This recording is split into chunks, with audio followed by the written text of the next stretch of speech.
everyone. My name is Aditi Dubey, and I have a background in applied microbiology and biotechnology with research experience in cell cycle regulation and cancer biology. My interest lies in understanding how cellular control mechanisms influence tissue regeneration. With that perspective, today I'll be discussing cell cycle control and tissue renewal and how insights from cancer biology may help optimize regeneration and prevent performance decline in athletes.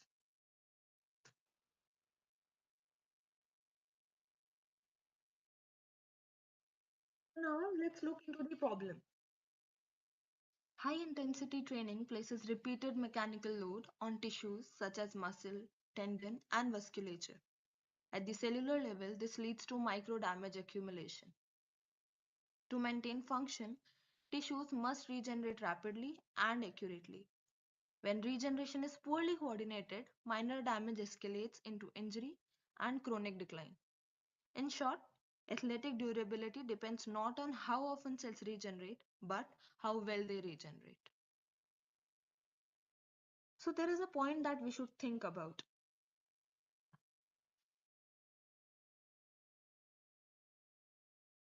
Good morning, everyone.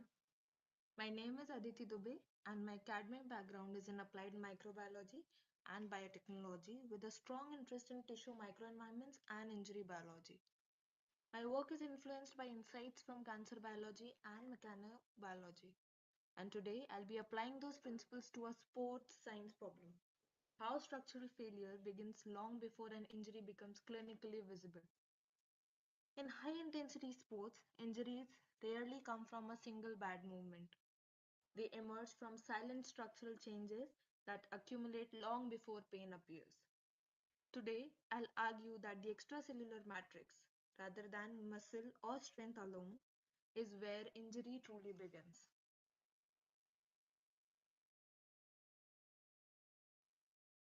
Athletes often break without warning.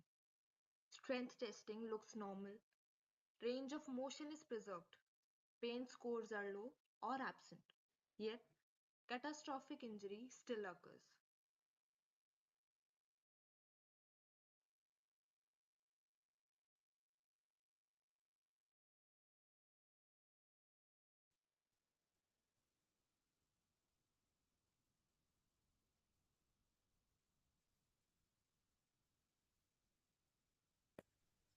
Now we'll have a break of 5 minutes and we'll be shifting our meeting to Zoom meeting.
Hi everyone, I'm Sohit and I'm currently a final undergraduate engineering student specializing in bioinformatics.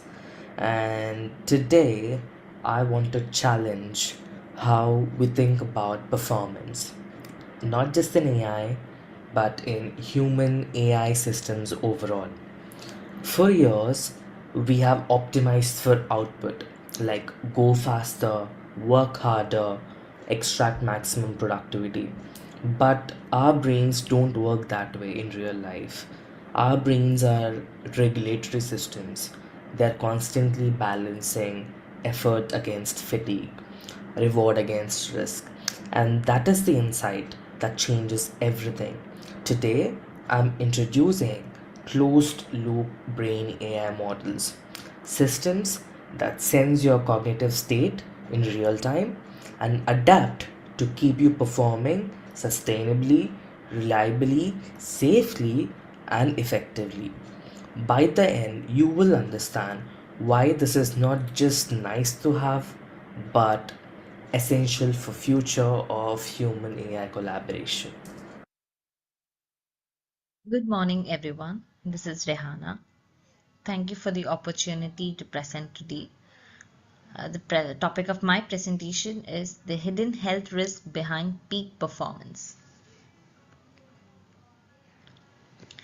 So let's start.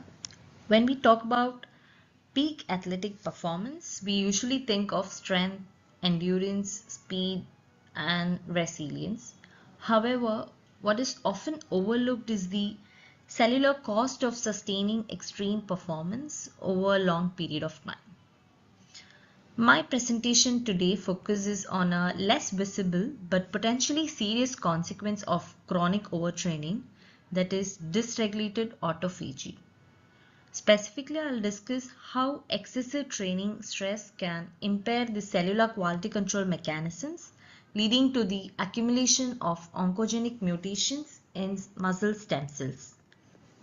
This perspective challenges the conventional belief that more training is always better, and instead it asks a critical question: what happens when the body